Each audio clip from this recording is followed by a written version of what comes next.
So, Phi Beta Kappa, it's like since 1776, correct? That's right. That's our founding date. Founding date. 1776. Mm-hmm. And so, just for people who aren't that acquainted, could you talk a little bit about what Phi Beta Kappa is and just your Sure, role in the organization? I would be delighted to. In general. We are the oldest academic honor society in the country. Mm-hmm.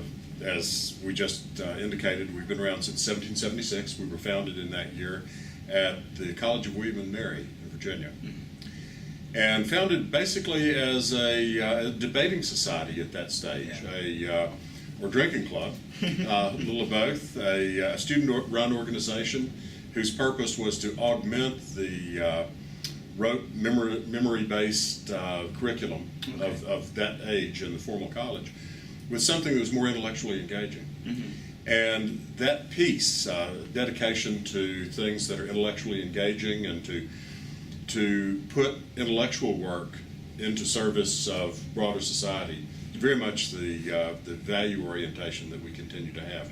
We evolved into a faculty-run organization in the 19th century that honors undergraduate students who've done very, very well in the liberal arts and sciences. And our principal work is the induction of students at the undergraduate level who have done that. We have 283 chapters around the country. They're at institutions large and small, but what all of those institutions share is a commitment to having very excellent programs in liberal arts and sciences and giving students exposure and engagement with those disciplines. Okay. Yeah, I was going to ask, and then, so what does a Phi Beta Kappa membership mean? What does that induction mean for the student? Well, it means that given that we have chapters at only 283 institutions, and they are basically the top-ranked institutions in the country, with very, very few exceptions. That is to say, there are a few that are top-ranked that don't have chapters. Yeah. This means that induction to Phi Beta Kappa means that as a student you have done extraordinarily well in a very competitive and demanding setting in an important area of studies. And it is it's certainly a badge of accomplishment. Probably the most widely recognized such badge of accomplishment in the country. Mm-hmm. Phi Beta Kappa is often used as a byword for general excellence. Yeah. I once heard a sportscaster of a New York Yankees baseball game comment on an infield play by remarking, "Well, Derek Jeter, that guy's Phi Beta Kappa at shortstop." So the currency of that kind of thing in the culture makes me think that people do understand that Phi Beta Kappa is committed to excellence. But we're committed also to the idea that the students' excellent performance in these disciplines should also have some bearing on their further life, but in their careers, in their lives as citizens, in their lives as people who can appreciate and contribute to culture, and in their ability to deal with questions of meaning and value. Sure, yeah, absolutely. And Phi Beta Kappa is committed to advancing and examining what the new kind of liberal arts and sciences, what the future of that looks like. And so it's really committed to advancing that. So are there any specific steps that they take in the chapters or like to represent or manifest that commitment? Yeah, anybody who's paying attention to the discussion about American higher education going on right now has to be aware that dominant voices are out there portraying American higher education as a system that exists pretty much for the sole purpose of preparing students for the first job they get after they get their baccalaureate degree. If you look at things that have been said by a number of state governors, Texas, North Carolina, Florida, if you look at the discourse in the most recent presidential election, both candidates, every time college came up, the issue was economic, and it was narrowly economic, and it was short term. Yeah. It was about getting people jobs. Well, we're in the backwash of a great recession. We're still in a very uncertain recovery. So it's understandable that people should be concerned about those things. The trick, though, is not to be so concerned about one range of purposes of higher education And one short-term set of goals for getting people through higher education, that we become blinded to the much broader spectrum of purposes that American higher education has always had, and to the deeper chronological reach of the effects of higher education across that broad spectrum through people's lives. So yes, the economic piece, but not just the first job. Right. We've got to be about preparing people for their full careers. And people who've studied these things say that the typical college graduate now changes careers 5, 6, 7 times in the course of a working lifetime. And it should be obvious to anyone who thinks about the pace of technologically driven change in the workplace that lots of the jobs that current undergraduate students will occupy in 20 years or in 30 years don't now exist and can't now really be conceived. And we can't answer the question, what will they need to know in order to prepare for those jobs? So the smart thing to do is to prepare people to continue to learn, not to give them a narrow range of very specific skills that may become irrelevant in a decade or half a decade after they've graduated. So both in terms of breadth and in terms of the longevity of the relevance of what they do as undergraduate students, Phi Beta Kappa is dedicated to maintaining a much broader focus on what the purposes of higher education in fact are. Yeah, that's great. Personally, were you a humanities undergraduate? I was a philosophy major. Oh wow, okay, great. Yeah. And then graduate school was? Graduate school was in philosophy and religious studies, and I was a philosophy professor then. Oh, okay. For 5 or 6 years, and then moved into academic administration. Still in academe, but it's a managerial and administrative kind of job. The ranges of skills necessary are in some ways different from, and in some ways not very different from, the skills necessary in any complex human organization. I found that my philosophical background, in fact, served me very, very well in that context. I like to quote a friend of mine who's president of Center College in Kentucky, John Roush, who pointed out that in most people's careers, they start out doing one kind of thing that they may have been trained for, as I was trained to teach philosophy to undergraduates. But then there comes a time when that broadens out and they need to, these are John Roush's words, they need to go wide. Yeah. And when you need to go wide, you need a broad base to pull from. And it's the arts and sciences. It's the broad study. It's knowing a lot about a lot.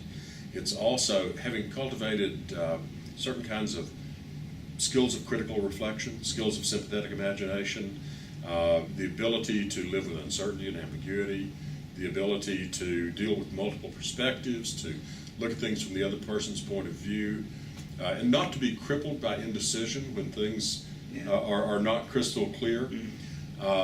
My son was an English major. He now runs a multi-state district for a satellite television company. Oh, wow, okay. And the skills that he gathered studying poetry or reading Macbeth or trying to figure out what on earth is going on in the novels of Faulkner, and trying to express himself in writing and orally about those things, and then getting critical response to that. Yeah. Just what exactly did you mean? Oh, well, then didn't you want to put it like this? Those are the processes that give people very broadly applicable skills. So Garrison Keillor's Professional Organization of English Majors. The acronym is POEM. It's a kind of sardonic take on the apparent irrelevance of those studies. Sure. Not at all. Not at all. Whatever is true of the shape of careers in the future, people are going to need to communicate well. They're going to need to express themselves in writing. They're going to need to express themselves orally. They're going to need to hear arguments and critique them without angering the people that they're talking to. Yeah.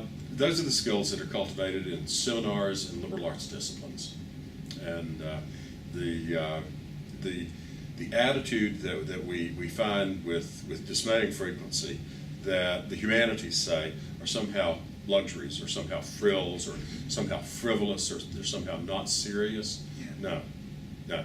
They're very, very serious because they are the places where these critical abilities and skills and humane capacities are incubated.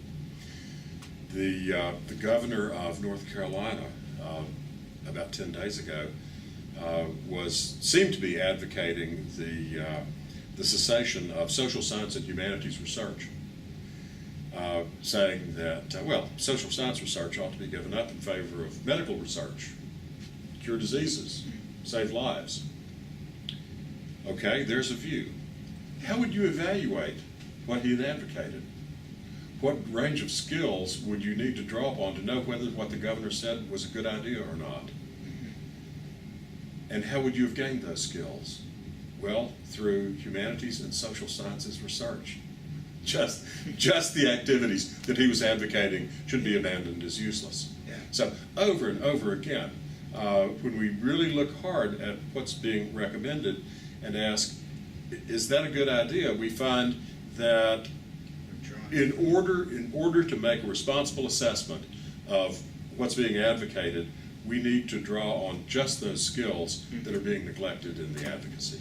So Phi Beta Kappa is very, very interested in raising its voice to counter that trend. Yeah, that's great.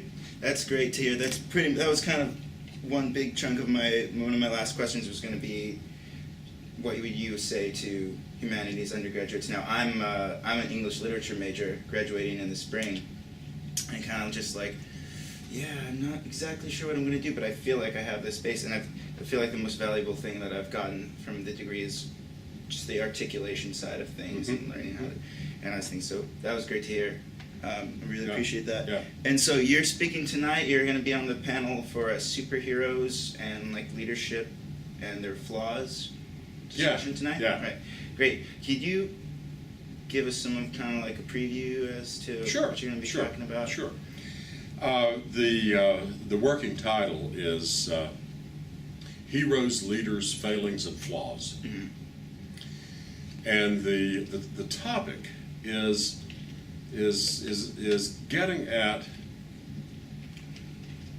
this recurrent experience that we have all too frequently of finding that some public figure in whom we have invested responsibility or power, or some figure in the arts, in entertainment, in sports, or somebody who's publicly prominent in some other way and who has responsibility invested in them, has shown some dreadful failing.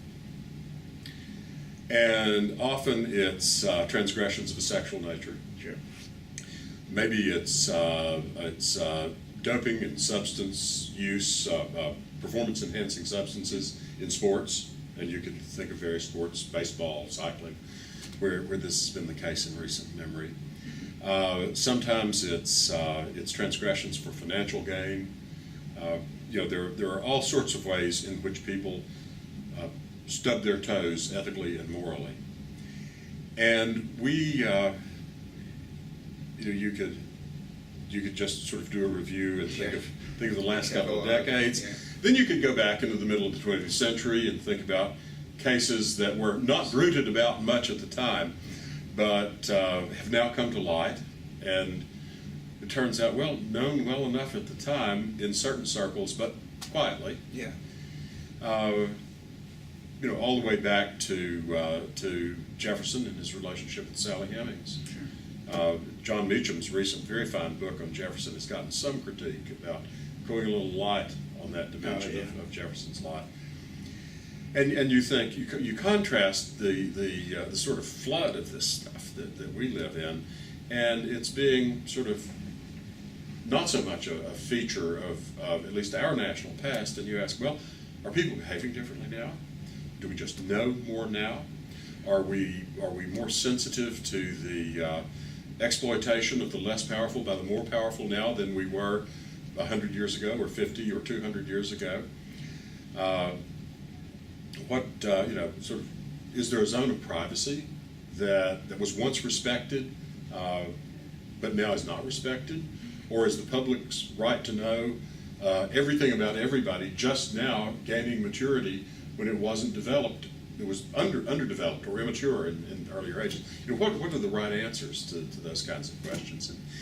And then you look further back in history and you discover, well, yes, this business about leaders tripping themselves up in a conflict between private desires and public responsibilities goes all the way back. It's the stuff of Greek tragedy. Yeah. You can find instances in the career of Alexander the Great where the conflict occurs.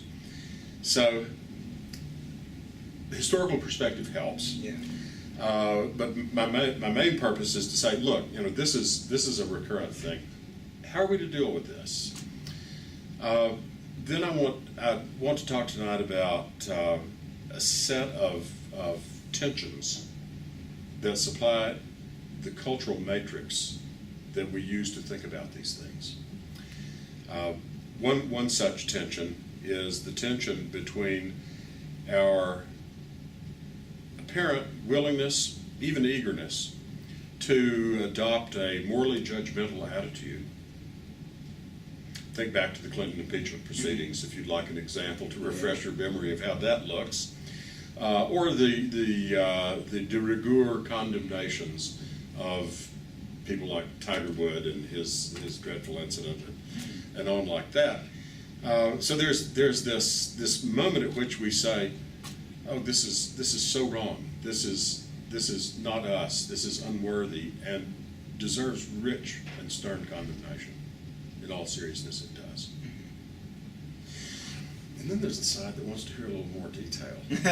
There's the side that, oh yes, is very interested in this. So sort of the ooh la la factor. Yeah.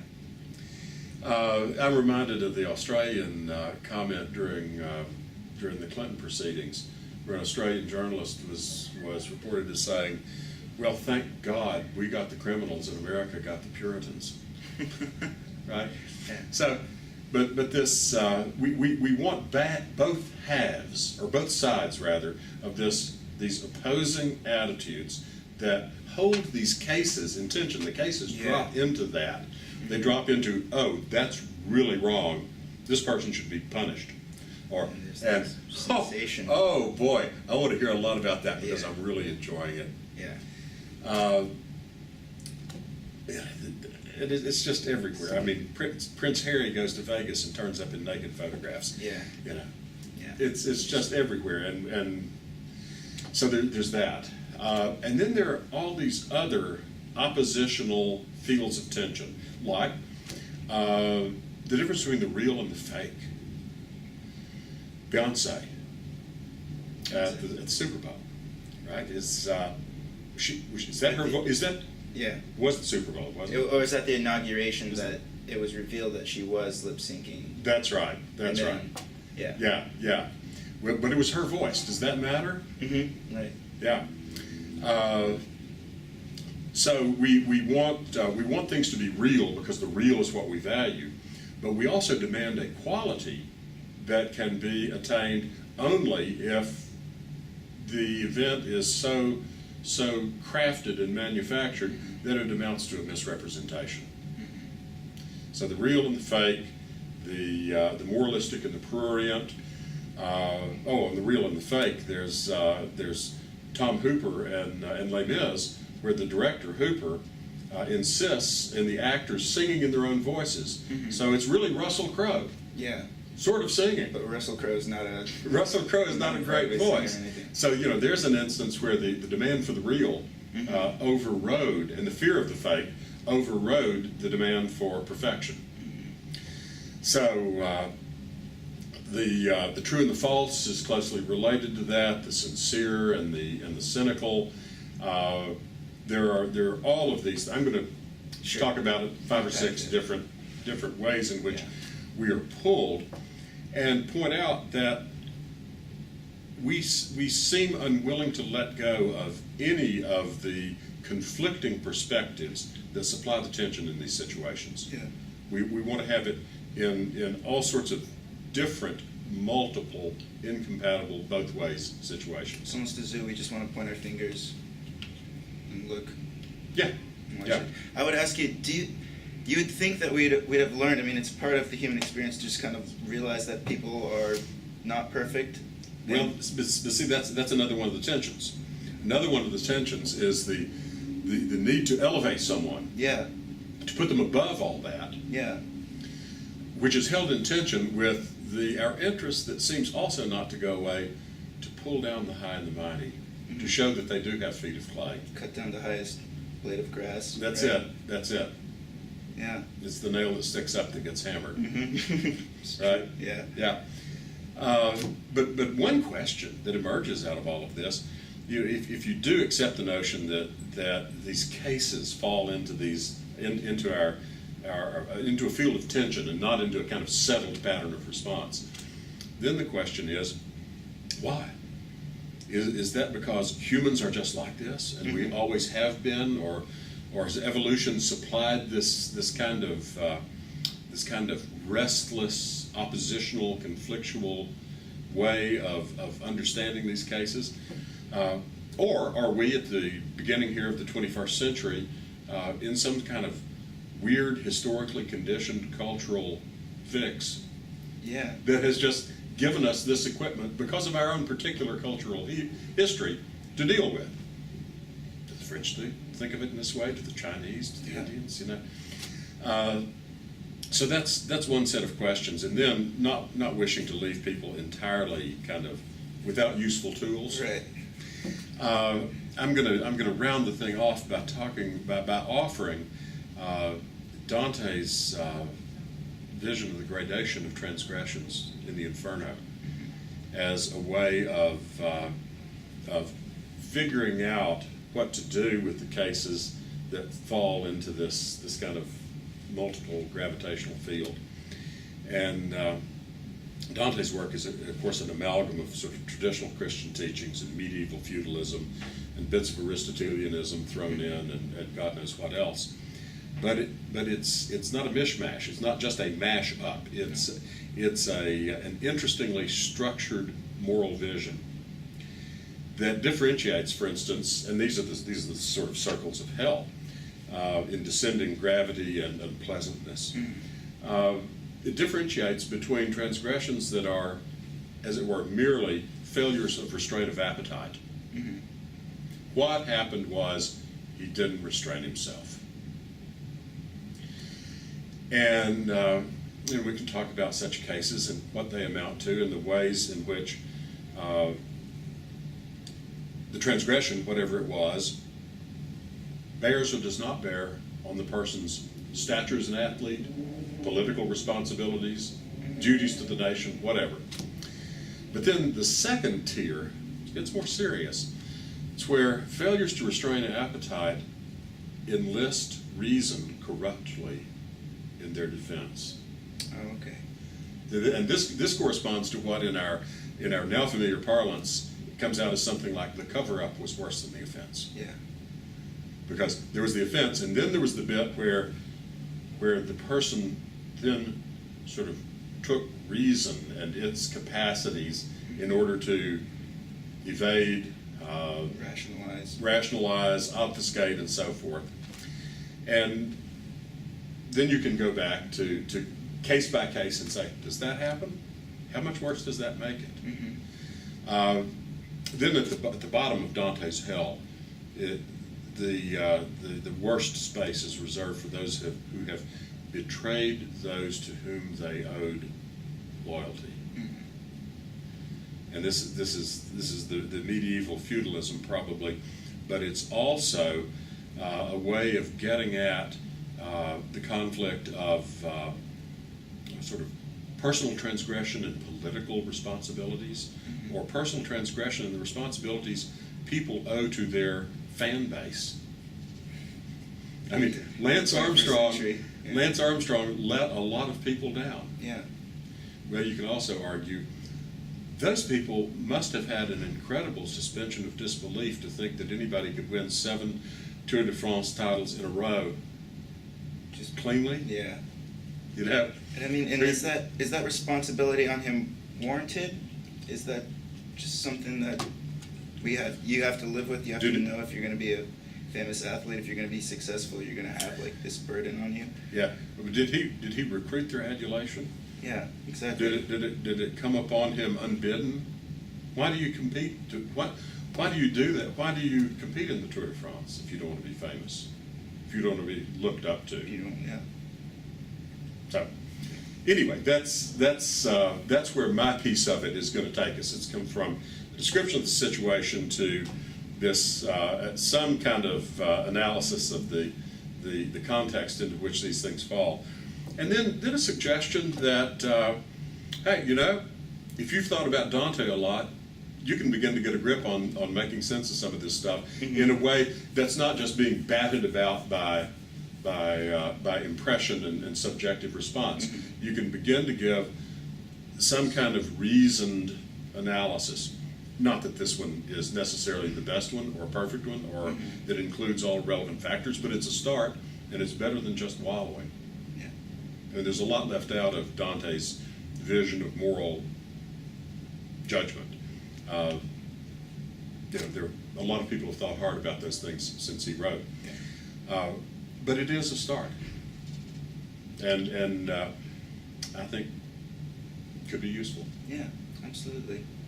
Well, Which illustrates, by the way, the value of reading old books. It's true. It's true. I'm dying to.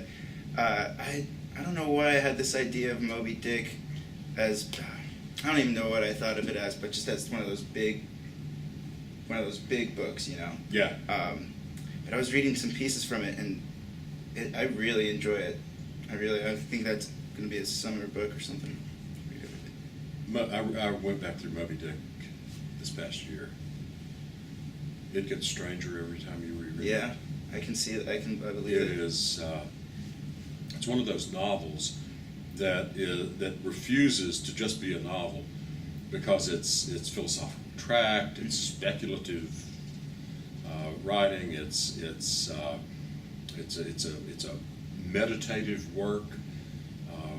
It has incredibly many dimensions that reemerge and change when you revisit them. Yeah. And also, it's also a very good tool for moral thinking, particularly in a world like the one we live in, where monomania and sort of compulsive devotion to mysterious causes is a feature of our moral environment.